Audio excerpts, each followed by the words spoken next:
मैं एक बीमा क्लेम के बारे में जानकारी लेना चाहूँगा, क्योंकि ये जानकारी ये प्रत्येक किसान को प्रॉपर तरीके से होना जरूरी है। एक आंदोलन करके अपन कुछ चीज़ें हासिल कर ले वो अलग है, और वास्तव में किसान को फ़ायदा कैसे मिले, जब तक किसान इस बीमा के बारे में पूरी गहराई से नहीं जानेंगे तब तक वास्तविक किसान को लाभ मिलना बहुत मुश्किल है। आज मैं आप सभी मीडिया के माध्यम से निवेदन करूंगा कि ये वास्तविकता है वो किसानों के सामने पहुंचे। अभी जो आज के सहमति पत्र में हमने बीमा कंपनी से कुछ डाटा मांगे हैं। डाटा ये मांगे हैं कि रिजेक्टेड पॉलिसी कुछ किसानों को प्रीमियम ले लिया जाता है और उनके नाम से क्लेम भी बन जाता है, लेकिन किसान तक पहुंच नहीं पाता है। हर किसान को पूछता है साहब मेरे पास में तो बीमा क्लेम नहीं आया। बीमा कंपनी आंकड़े देती है कि साहब हमने इतने करोड़ का इतना 100 करोड़ का बीमा क्लेम दे दिया है, फिर वो किसान के पास में आता नहीं है। बीमा कंपनी कहती हम दे दिए, वो जाता कहाँ है? उसकी लिस्ट है। हमने निवेदन किया है कि वो प्रत्येक ग्राम पंचायत के स्तर तक पहुँचे, क्योंकि बीमा कंपनी में क्या होता है कि जब किसान का बीमा नहीं आता है तो वो जाके बात किससे करे? तहसीलदार से करे, SDM से करे, कृषि विभाग से करे, किससे करे? हर किसान बीमा कंपनी तक पहुँच रख नहीं पाता है, इसलिए बहुत बड़े मात्रा में बीमा क्लेम किसान को मिल नहीं पाता है। इसलिए जो ये लिस्टें हैं, किसान बड़ी सजगता के साथ में इन लिस्टों का अध्ययन करें। आज जो सहमति बनी है उन्होंने 21 दिनों के अंदर अंदर वो लिस्टें प्रत्येक ग्राम पंचायत तक पहुंचाने का हामी भरी है। और वो देंगे 21 दिनों में नहीं देंगे वो बात की बात है, लेकिन वो लिस्टें अगर ग्राम पंचायत पर पहुंचती है तो किसान उसको समझे। इस समझने के क्रम में ये निवेदन करूँगा कि एक किसान का अपने यहाँ गुड़ामादनी में या बाड़मेर जिले में देखें तो रबी के अंदर 4 फसलें अधिसूचित है, जिसमें जीरा है, इसबगोल है, गेहूँ है, सरसों है। चारों बीमा अपने फसलों का प्रीमियम काटा जाता है। अब किस फसल का किसान को क्लेम मिलता है, किस फसल का नहीं मिलता है? अभी जो आनंद अनुदान मिला है अपन को 22 और 23 का मिला है। जब आनंद अनुदान मिलता है कब मिलता है? आनंद अनुदान 50% से ज़्यादा नुकसान होता है उस समय मिलता है, और गुड़ामादनी के क्षेत्र में 80% तक नुकसान हुआ है।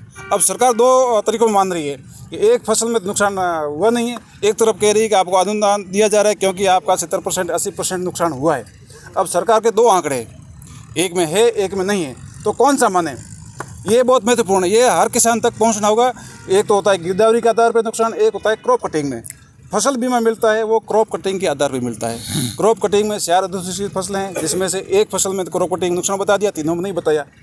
अब जिसमें नुकसान बताया उसका प्रतिशत 50% है तो 50% के हिसाब से क्लेम मिलता है, 10% है 10% के हिसाब से, 80% 80% के हिसाब से। 3 फसलों का नुकसान बताया नहीं क्रॉप कटिंग में।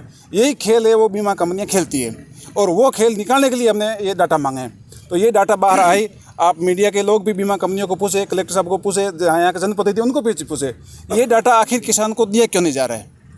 राजस्थान में कभी भी नहीं दिया। मैं आपको एक जानकारी देना चाहूँगा, बाड़मेर जिले में 2018 से लेकर के 2025 तक 6.5 साल का हमने पूरे डाटे निकाले। 6.5 साल में बीमा कंपनियों को 4000 करोड़ का प्रीमियम गया है। ऑनलाइन आप देख सकते हैं, हमने उसको एक एक करके क्रॉप वाइज करके उसको कैलकुलेट किया है।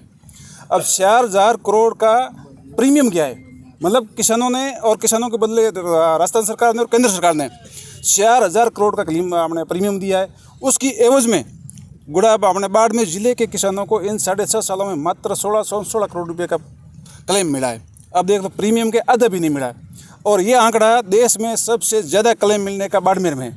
और बाड़मेर में क्यों मिलता है वो आप सब देख रहे हैं। गुड़ामादनी के किसान हमेशा आगे रहते हैं, वो आंदोलन करते हैं और हर बार लेते हैं। तो इतने आंदोलन करने के बाद में मात्र 50% नहीं 40% के आसपास क्लेम मिला है। तो देश भर की क्या स्थिति होगी? बहुत बड़ा गेम है बीमा कंपनियों का। ये प्रधानमंत्री फसल बीमा योजना है, ये किसानों को नहीं करके ये बीमा कंपनियों के लिए की गई है। और बीमा कंपनियाँ नहीं, बीमा कंपनियों के साथ में कितने गठजोड़ है उसका खुलासा हो, ये डाटे बाहर आएंगे। अब देश जैसे आते हैं, इसमें प्रत्येक किसान इसको थोड़ा अध्ययन करे, इसके ऑनलाइन पे इनकी गाइडलाइन है वो डाउनलोड करे, और इसको प्रत्येक किसान पारंगत बने। जब प्रत्येक किसान पारंगत बनेगा तब जाकर के ये वास्तविक खुलासा होगा। और आंदोलन के माध्यम से ये कुछ डाटा जो हमेशा एक किसान को नहीं मिल पाता है तो वो अब मिलेगा, और ये किसान समझे अपन, और इस पूरे खेल को पब्लिक के सामने लाए और किसानों को आके वो मिले। ये आज अपने प्रयास किया है, उसमें कुछ आज प्रगति हुई है ऐसा मुझे लगता है। धन्यवाद।